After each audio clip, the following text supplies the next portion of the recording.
Hello, and if you hear the evening news from the television company Ostankino.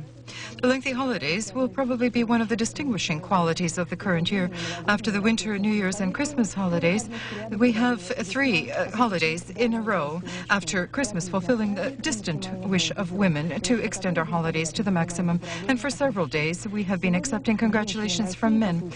Today, to the women of Russia, on the occasion of the 8th of March, the President of Russia, Boris Yeltsin, spoke. Dear women, from my entire heart, I congratulate you with one of the most warm and heartfelt holidays which we have in Russia, the day of the 8th of March. No matter how your life goes, this holiday always was and will be with us, because in joy, as well as in sorrows, by our sides, with us are our mothers, our wives, our daughters, our sisters, and granddaughters. I personally love this holiday. On this day, on the streets, there are more smiles, there are more happy faces. And among men, also, a better quality is demonstrated. Many of us on this day do that which women expect from us during the course of the entire year. We run to stores, we stand at the stove. We remember that the best sign of attention to women is flowers. We sincerely attempt to demonstrate as much attention as possible to you, dear women, and to say the warmest words, to give a gift, to tell you we love you. And the main thing, on the 8th of March, we again become convinced how wonderful our women are and how little we do for them. Dear women, you create around yourselves a climate of warmth of soul, an elevated spirit and nobility. And thanks to you, eternally alive are lofty, holy ideals, kindness and magnanimity. And so, the woman's heart obviously is created, that it reacts more sensitively to joys and misfortunes. I'm convinced that all of us are currently united in concern for Russia and interest in establishing a normal life as quickly as possible. In our society, there is much division and hatred and even aggressiveness. And yet, in it, there is a great energy potential for creativity. And all of us, no matter where we live and no matter what we do, are interested in sufficiency in the family, so that we can walk the streets without fear, so that in the country there would be peace and calm.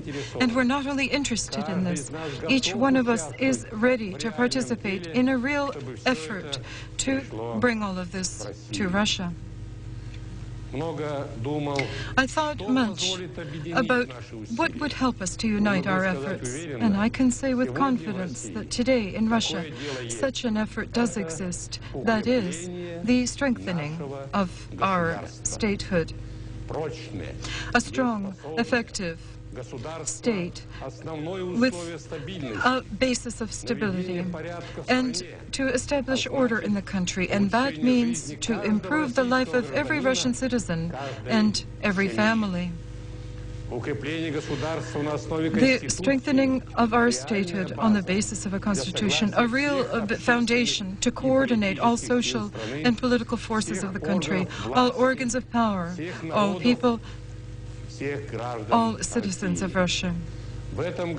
This year, in our country, there should be more accord, more cooperation, more trust.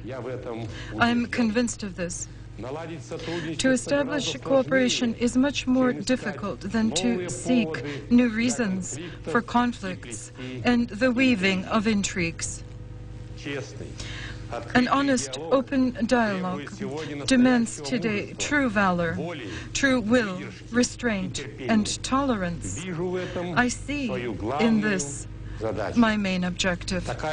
This role is given to me as to the President by the Constitution of the country, and I accepted it both in mind and heart. I know that in this matter, I will have your support, the support of the Russian women.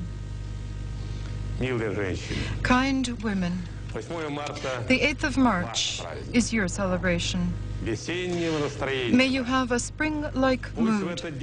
May you have many flowers and smiles on this day. May in your lives there be more sunny, joyous days. May in our country, may stability become entrenched, and in Russian families, peace and abundance, health and happiness to you, dear Russian women.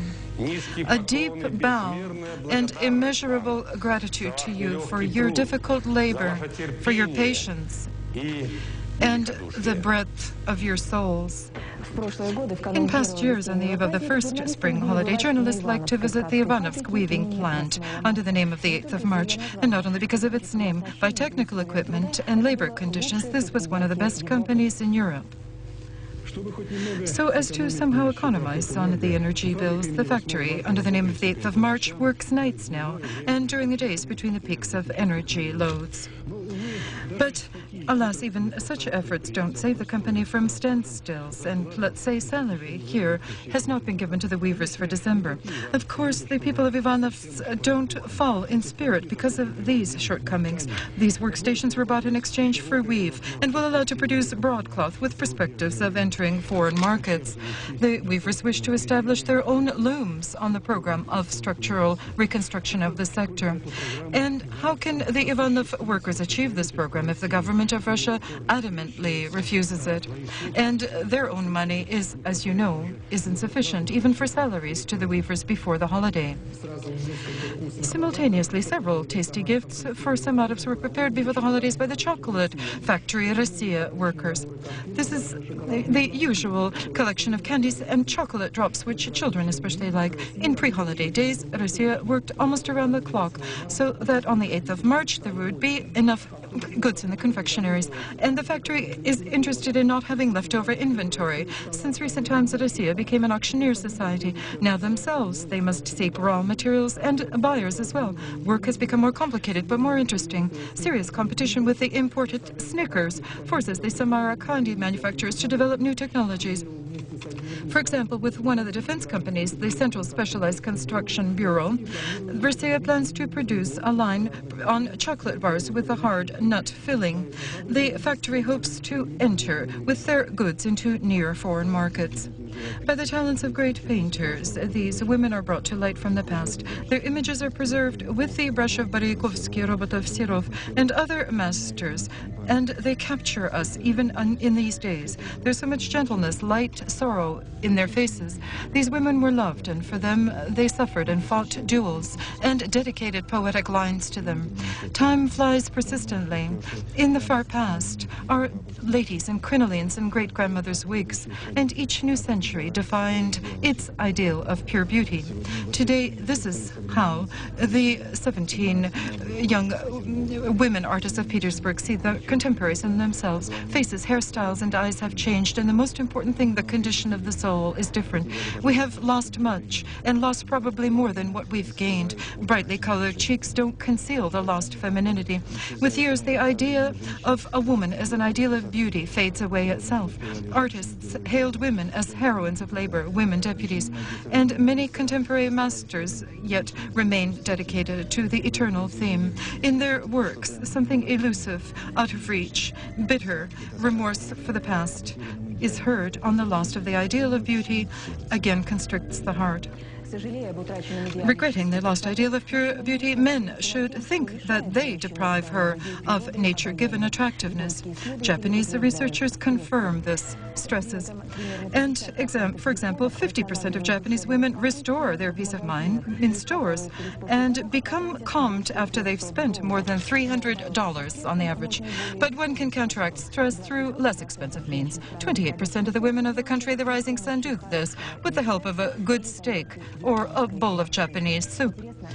Interesting. Do dishes of the Russian cuisine help for stress? Pancakes, for instance, which according to tradition are being baked in many homes. Today is Shrovetide. After the winter holidays comes the next great and joyous holiday, Shrovetide, and also known as Pancake Week. Pancake Week, it is celebrated for an entire week.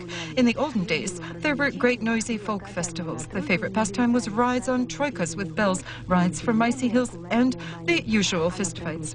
And on the festive table, this day, there were decorative pancakes, and one must have to partake of them. The first pancakes were given to children to go out onto the street and say goodbye to the winter. And with colorful expressions calling the summer, winter was escorted out with joyous songs in which they called the Shrovetide either the beautiful maiden or the old crooked-necked woman or the deceitful thief. But the most important, on the last festive day, an effigy was taken by sled into the field and burned so winter would depart more quickly. All of this Pancake Week, we visit friends, wishing our hosts abundance and health. And we wish you the same, so that our hopes and your dreams would come true. Don't forget that on this day, on your table, there must be pancakes. And it is absolute that you must have at least one bite.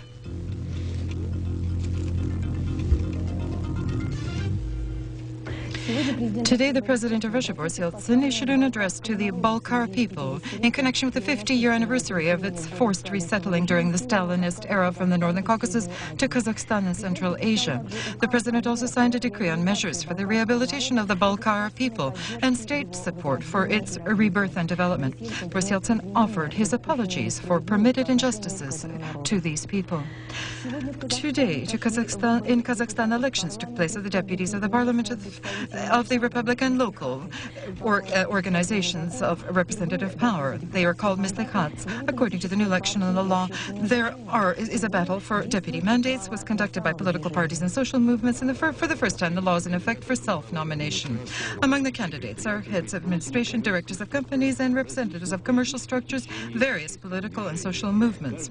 Each of the 135 electoral districts of Kazakhstan can delegate into new parliament only one person, and there are 692 contenders. And apart from that, for the 42 mandates of deputies elected by government lists, 64 candidacies were proposed by the President of Kazakhstan. First of all, we need to adopt a law which will deepen economic reform. That is, economic laws regarding the social security of the population. This security must be individualized and not general. We must reform our judicial system, and we must examine our constitution from the point of view of addendums. I hope very much that this will be the nature of our parliament. According to news from the Central Election Commission of Kazakhstan, the elections in the Republic were completed. This became known by 1500 hours when at the poll stations more than 50% of the voters attended. In Yerevan, a delegation of the Minsk Conference of the European Council of Defense and Cooperation on Nagorno-Karabakh, headed by its new chairman Jan Elios, is present. From the more than full itinerary of 3-day visit to Armenia, the mission of the European Council on Defense and Cooperation headed by Jan Elios, he replaced the chairman of the Minsk Conference, the Italian diplomat Mario Raffaelli. One would like to single out the visit to Matana Daran, the internationally famous treasury of ancient manuscripts and the scientific center. Jan Elios is in a conflict zone for the first time. However, apart from this, today's purely explorative excursion, all the other meetings in the Ministry of Foreign Affairs and Defense of Armenia in the Republican Parliament were of a purely business nature. Today, the mission of the European Council visited the Holy Diocesan Center. Jan Elios and the delegates with him were hosted by the Catholicos of all Armenians, Vazgen I. During the conversation which was held, they discussed the position of the Armenian Apostolic Church in relation to the peaceful regularization of the Karabakh problem. In the afternoon, the delegation of the European Council was hosted by the President of Armenia, Levon Tepetresyan. For independence and the wholeness of Moldova were 90% of the votes of the participants of yesterday's poll in the Republic, the Council with the people. 2/3 of the citizens of Moldova voted. According to regulations, the final results of the polls will be presented to the President, and after that will be announced to the residents of the Republic. The leaders of the Tajik opposition agreed with the proposal of Russia to conduct direct dialogues with the government of Dushanbe in Moscow.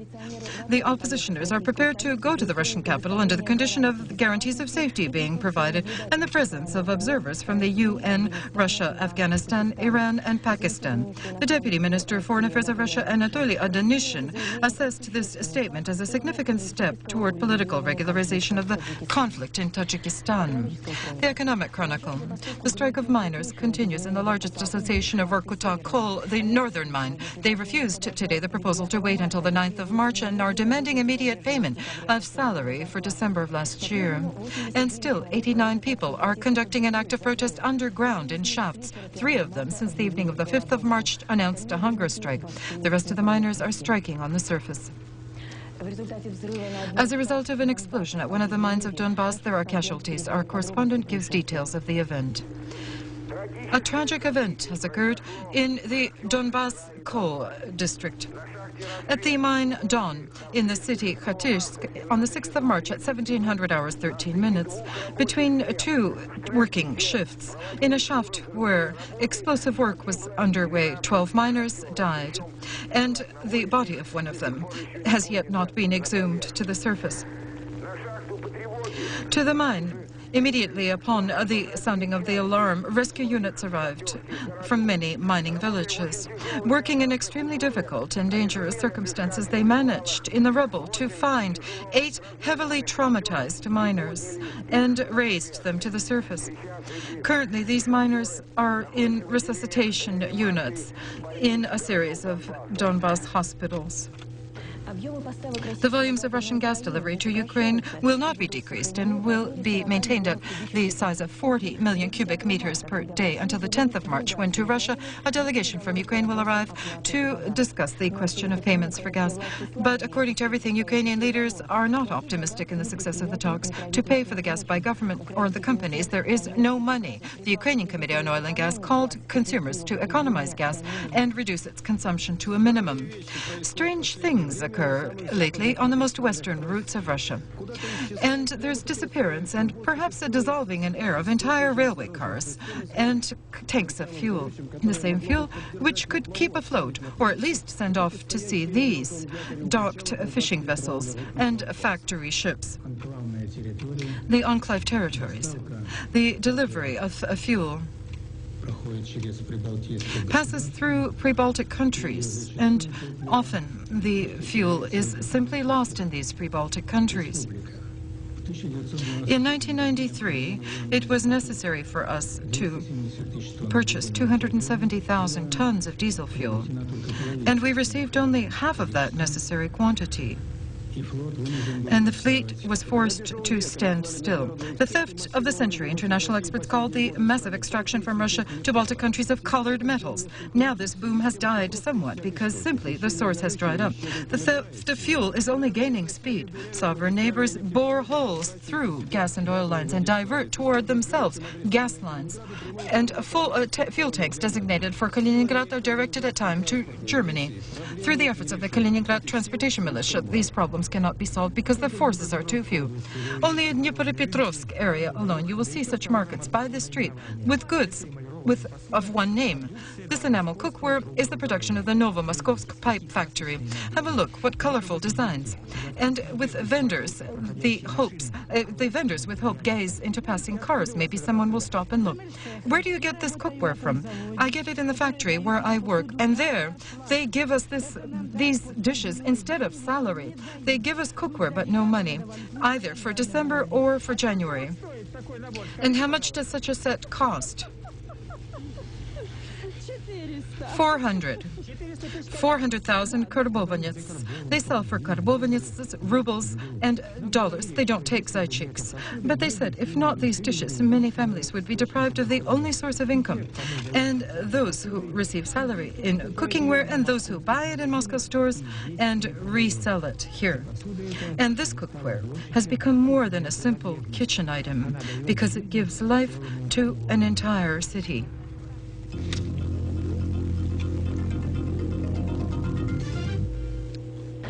In accordance with the conditions on the ceasefire, today the deadline expired for withdrawal of heavy artillery from the 10-kilometer security zone between the central and southern Bosnia regions.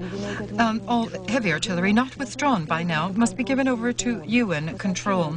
According to news from the military zone, Spanish, British and Canadian battalions of Blue Berets have manned points of receipt of weapons. UN forces have begun patrol along the division line, hoping to establish along its entire length a 40-kilometer security corridor.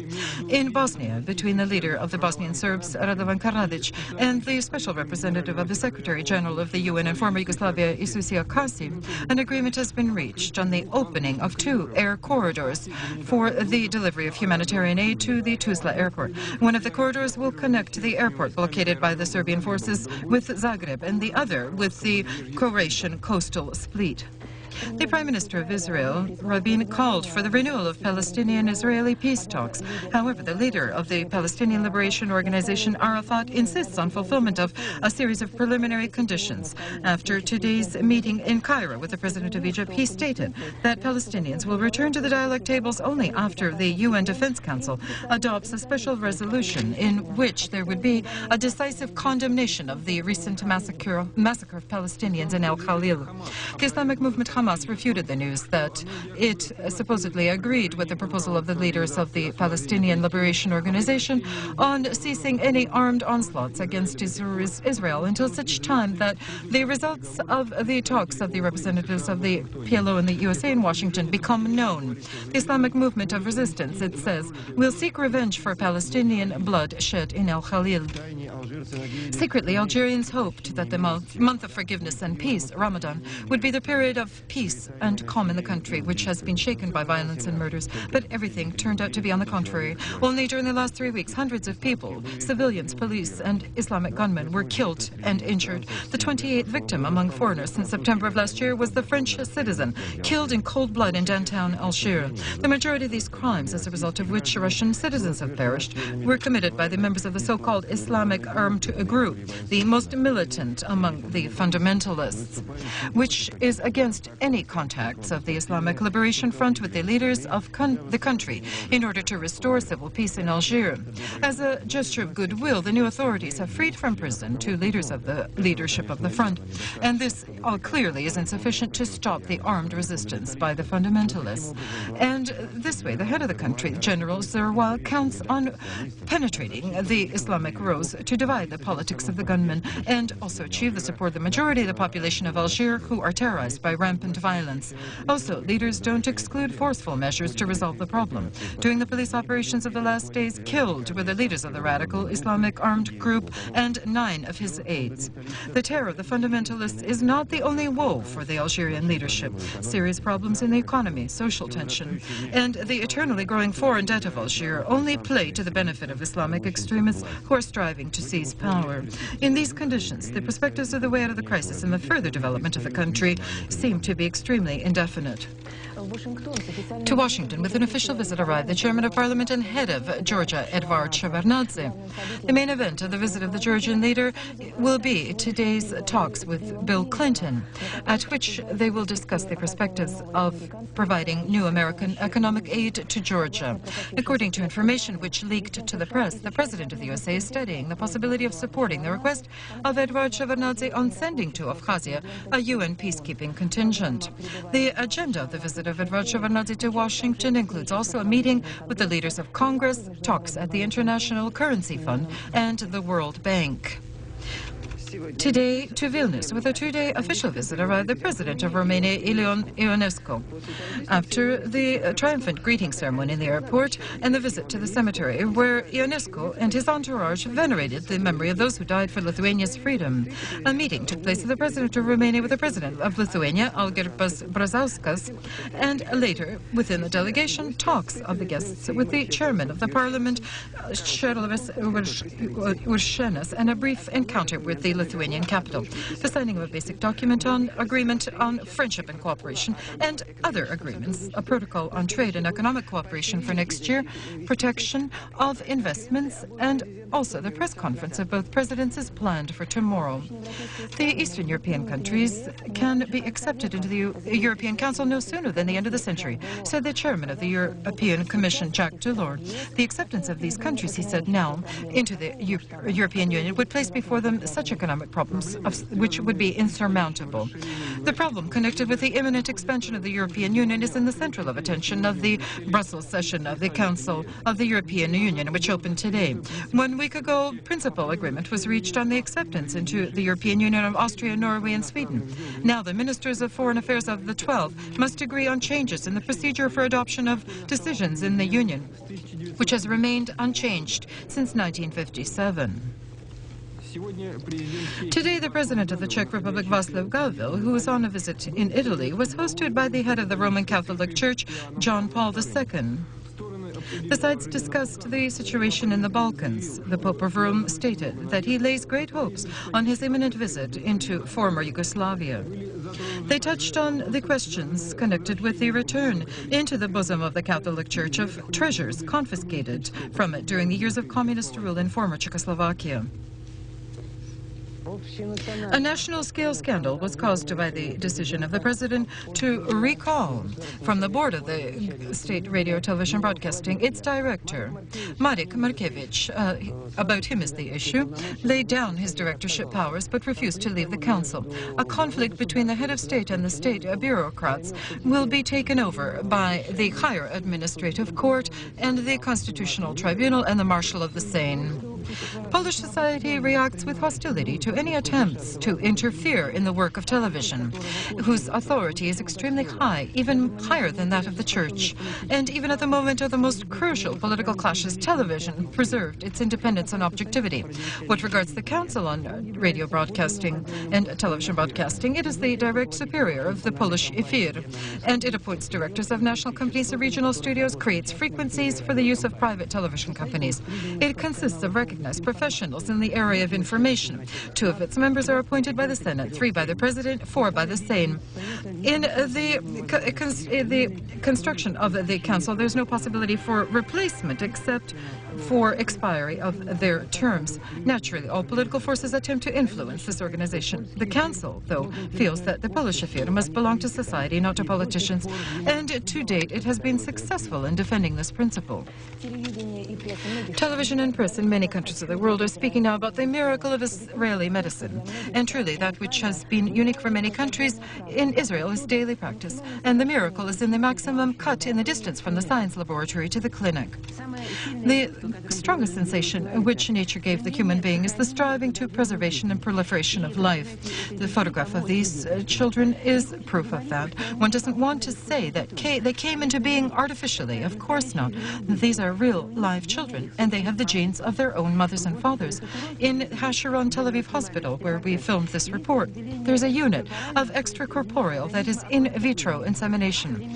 Contemporary medicine comes to the rescue when there is, because of illness of the husband or wife or because of genetic disorders, they cannot give life to a child.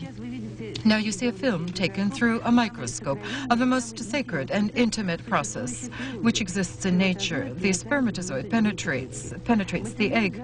Material is taken from the parents. The instruments which the doctors use are usually not seen by the naked eye. During the next few weeks, the future human will grow and develop in a special incubated test tube and later will be implanted into the mother's system. Professor David Filberg tells us that approximately half of married couples who would like to but cannot have children can be helped here. Here, 700 children are born annually, among them many twins. This